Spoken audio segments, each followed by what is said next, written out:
Let's go over some non-food items that people store and ways that you can do without them. First up on the top shelf, you can see some paper towels. Now, we used to have this whole open section right there as well for strictly paper towels. However, we have been using considerably less paper towels, and instead of using paper towels, we are using cotton cloths of some kind. These are trash bags in the green box there. You could, while we will still continue using trash bags, you could forego your trash bags. What we do, we have recyclables. What we do is we recycle our metal and our aluminum. Anything glass or batteries or ceramics, things that are not recyclable, they go in our neighbor's dumpster. We usually have one bag of non-recyclables every 3 months. And then the rest of our trash, whether it's plastic or paper or whatever, it just gets burned here on our property. But if you did not want to use trash bags, you could just sort out all of your stuff into recyclable stations or burn it. Up there we have some packages of cotton balls. Now, while we still plan to always continue buying cotton balls, they come in very handy. You could forego that, and you could just use little strips of cloth and just wash them as needed. We have some cotton swabs, which are, Q-tips. But I recently bought something to replace the Q-tips, and I will show that, and I will share that here. Last up on this shelf, these are some Puffs tissues. And if you wanted to, you could forego purchasing Puffs, and you could buy reusable, washable handkerchiefs from pretty much any store, the Dollar Tree, Dollar General, Walmart. That's actually what my daughter does, but I prefer to just throw the snot away. The second shelf is toilet paper. Now, this is something we plan to always buy, is toilet paper, but there are some people that have like old pieces of cloth that they wipe with and they wash and reuse. Similar to like when people, it's the same idea as like those cloth diapers for babies, which is what my daughter does for her child. But as long as we can and it's available, we're going to be using toilet paper. All right, on the next shelf here, we have some shampoo. Now, you can forego buying pre-made commercial shampoo if you want. There's many different things that you can do. One thing that I did for several years, and I really do need to get back into it, I just haven't for one reason or another, but for several years, what I would do to wash my hair is I would just take the dry baking soda, sprinkle a good amount in the palm of my hand, and then kind of like rub my hands together a little bit and just massage it into my scalp. Now, it does not lather by no means, and I would not focus on my hair strands, just my scalp. And then I would rinse it out, and as it was rinsing out, it would go ahead and go through my hair strands. And then I would rinse it out with water, and then I would follow that up with some apple cider vinegar mixed with some water as a rinse. And then I would rinse that out. And then I would follow that up with conditioning my hair with straight coconut oil. And I did that for several years, and it worked great. It is definitely a learning curve to, when you're so used to the foaming of shampoo, but it did work. Now, I had a friend several years ago that told me about that, and she warned me that the first 2 weeks of switching to that your hair will look terrible. It'll be nappy and just nasty. And but she said, give it time and it'll be okay. Well, my hair never went through that nasty phase, so thankfully, I was so happy for that. But in case yours does, you're warned that she said that it could happen. All right, so, but again, if you did not want to buy pre-made shampoo, you could do that. You could make your own shampoo. There's many different options you could do. Another thing that people keep on hand is bar soap. We've used many different brands. This package here is Dove Sensitive Skin. Yardley's another good brand. There are many good brands actually. Or you could also make your own, or you could just, you don't have to use a bar soap. You could just make like a Castile, body soap if you wanted.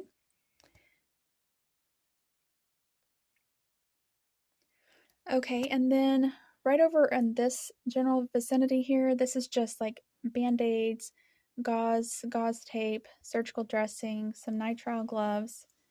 Right here's some more nitrile gloves and vinyl gloves. Here is a stack of some matches. And then back here is some rubbing alcohol, some hydrogen peroxide, a little bottle of iodine. That was for something else my husband was working on, and so we just stuck it here. Some Ricola cough drops. Of course, you could make your own cough drops. And then I always keep some Static Guard for our Sunday morning dresses. Sometimes, especially in the winter, they're just so staticky and you just have to have something. And then some Dentec for dental repair. We have never had to use this, but I just wanted to have it on hand in case we ever needed it. And then just a lint roller right there. Over here is some dish soap. So I usually keep 4 of these big jugs of Dawn dish soap. I like Dawn. I know it's not the best thing for you, but I do like it. It has uses in the garden as well as dishes and cleaning. It's pretty good. A couple years ago, I bought 1 bottle of this Ecos plant powered dish soap, and it was absolutely amazing. The ingredients are pretty good on it. You can see it only has 9 ingredients. The ingredients are pretty good, especially considering Dawn and some others. The first bottle I bought was absolutely amazing. It was sudsy, it foamed up, it lasted a long time, it cleaned well. It was just so wonderful. So I went out and I bought like a lot of these. I think I bought 10 of these, and I don't know, maybe the first one that I bought was like a fluke batch, or maybe the last few I bought was a fluke batch, but that bulk amount that I bought, they're not hardly anything at all. They were not sudsy, they were not foamy. We just had to use so much of it in order to, keep feeling like the dishes were clean. Anyway, so that's why it's still here. Okay, so you can use, Castile soap for dishes, maybe mixed with some other things. My daughter, she uses Kirk's Castile bar soap for dishes, and she just gets her rag wet and the soap wet and rubs the soap bar on the rag a few times and then just hand washes dishes like that. And when it stops being sudsy, she rubs it again. She says it is slightly, maybe a bit more expensive to do it that way than the Dawn, but she's pleased with it, and the ingredients are definitely much safer. Okay, so this section here, this is a variety of wraps and bags. So we have a roll of parchment paper, wax paper, foil, plastic wrap, and then we have some gallon storage bags, gallon freezer bags, quart freezer bags, which we never stock. That was like an accident buy. That was an accident buy. And then we have these very cheap gallon twist bags. And then some sandwich bags and snack bags. Okay, so here is a big thing that we have drastically cut down on. Instead of using plastic wrap or even aluminum foil to put over leftovers in the fridge that may not have a lid to go with them, we now have some beeswax cotton cloth that we can reuse multiple times. I'll show that now. We reuse our wax paper and our parchment paper. We reuse it multiple times depending on what we're using it for. Now you won't see it here, but those little muffin pan liners, some people buy those reusable silicone ones. I'm not fully trusting silicone, so I have very few silicone items. The only silicone I think that I have is obviously the coating on parchment paper because it is coated with silicone, and then also those silicone spatulas. But instead of using those little muffin pan liners, what you can do is just oil your muffin pans or cake pans or bread pans or whatever it is that you would typically line with. You can just oil it and then flour it pretty good. Something else that we have drastically cut down on are all of these bags. So I have purchased some reusable, I don't know if they're silicone or if it's some other letters mixed together, but It's some kind of reusable bags. And of course, I do not put anything hot in there, and I do not heat them up. And I will show a picture. I will share a picture of them here. Something else we keep are some bottles of aloe vera gel, and then some bottles of witch hazel. Now, as far as the witch hazel goes, when we use that, one bottle will last us probably about a year, maybe a bit more, because we rarely go through it. And when we use it, I'm really the only one that uses it, and I use it occasionally, and I'll just put a little bit on a cotton ball and like give my face a quick wipe down if I don't feel like washing it for whatever reason. Okay, but instead of using that witch hazel as a toner or astringent, you could just mix some apple cider vinegar up with some water and use that in its place. Now for the female stuff right here, we really like this L brand. So we have some of those, but we've actually switched over to reusable, washable ones. Okay, we also keep some baby wipes. Now, if you're like my daughter, she's been making some reusable, washable baby wipes using old t-shirt cuttings and then some solution. She's been soaking them in. All right, and in this basket here, we just have some toothpaste that we keep. Now again, you don't have to buy toothpaste. You can make your own. We made our own for several years, and it's something I need to get back to. Also some lotion, but instead of buying lotion, again, you can make it. We have, and we still do make our own. I'm just not good at keeping it made often enough for the amount of lotion we go through. And of course, some razors for shaving, some deodorant. Now, instead of buying this deodorant, you can make your own. We used to make it several years ago. But when I first started several years ago to make everything, all of our foods, condiments from scratch, all of our lotions, toothpaste, deodorant, everything, I took it all on at the same time, and I stuck with it for, a few years. But after a while, it just got to be too much. So we just found better options and started buying them. What I am currently using for deodorant is it's a salt crystal, I think is what it's called, deodorant stones of America or something like that. Anyway, I'll insert a picture here. We also keep some saline nasal spray in stock as well, but again, you could make your own. And then we like to keep some bags of Epsom salt. It can help with constipation, with sore muscles, with sprains. It can just help with a lot of things. So currently, while I'm recording this is what we have in stock for our non-food items. Now, there are some things I need to replenish, but I'm going to go ahead and remove all the things that we are in the process of eliminating. So you can see the empty space, right? And you can see just how empty that bottom shelf is, and half of the top shelf is empty as well. Now, I removed the things that we currently have replacements for, okay? So once the things that we have run out, then we won't have to buy that anymore.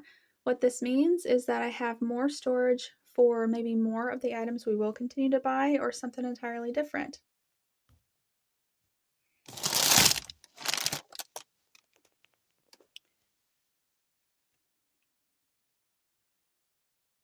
So now I'm going to remove the things that we have future plans for that will replace some of these items. Okay, so for bar soap, we have plans on to start making our own. So if I remove that, okay, so if this was my daughter's storage closet, she would not have these dish soaps here. So if I remove those, also at my daughter's, she does not have any tissues. So if we remove these, so again, if this was my daughter's storage closet, she would not have baby wipes because she makes her own. And if I got myself back in the regular habit of making lotion, we would not be buying lotion.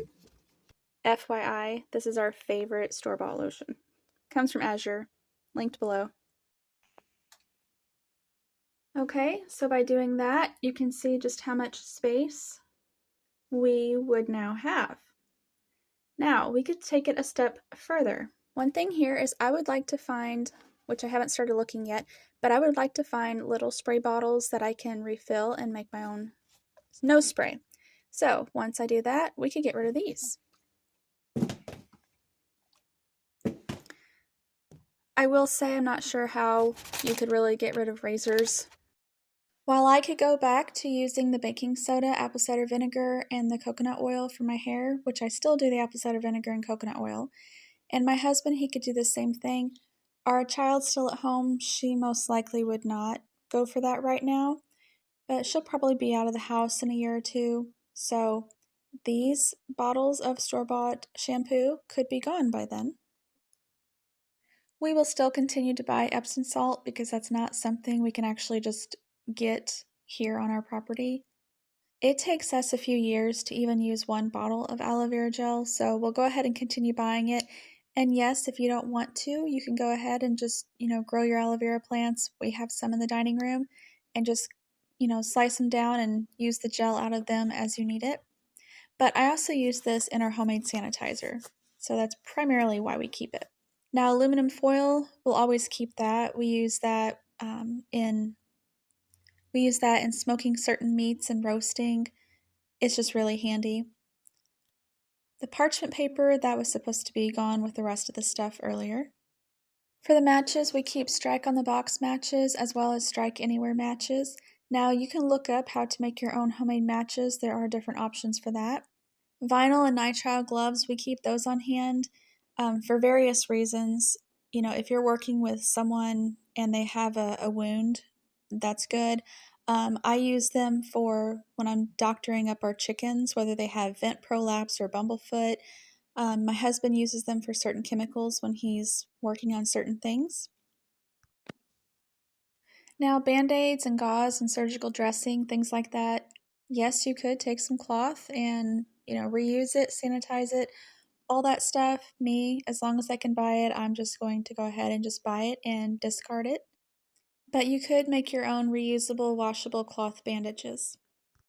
Then we have the Static Guard spray, and then also the Ricola cough drops. Yes, you can make your own. I have made my own, but I put a lot of stuff into it, so it's just easier for me just to buy it. Rubbing alcohol, I can't really make that I know of, haven't looked into it. And yes, you could use vodka or a drinking alcohol, but it's something you would still have to buy. Hydrogen peroxide's the same way. It's not something I can readily make that I know of. So let's go ahead and take it a step further. Now, this is not what I am going to do, but let's go ahead and take down these cotton balls. And because, again, you could use reusable cloth for that. Now we have quite a bit more free space. And again, if you wanted to, you could even go steps further. You could get rid of that entire shelf of toilet paper. You could get rid of those trash bags. You could make your own matches. You could go ahead and use your own homemade cloth bandages and reuse them. I mean, you could really gut the items in the shelf drastically, if not almost 100%. But this would be the bare minimum of what I would still be happy and comfortable keeping in stock. So I do hope this video was inspirational for you. Maybe it gave you some ideas on ways that you could cut cost, so you could reduce some of your consumption, reuse some things, get a bit more creative. And thank you for watching.